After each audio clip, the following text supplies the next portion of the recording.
fund 5 million pesos.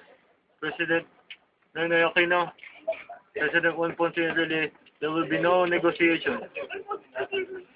The hostages will be released March 22, 2011, in the event that police and AFP and armed forces of the Philippines will be able to coordinate with the military. All hostages will be released. Again, we demand 5 million pesos.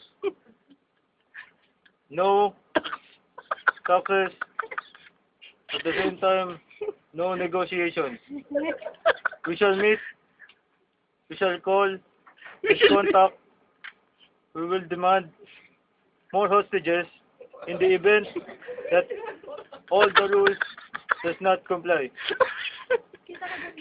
This is not the final word that you're gonna hear From me. from me, Al Abusidi, from Panjalani. We will demand more hostages. Sabi mo na, Abu Bakar.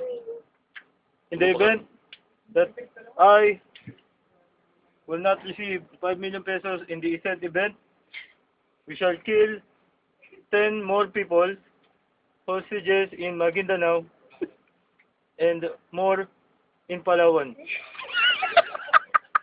Thank you. Tangina. Brad, tag dito.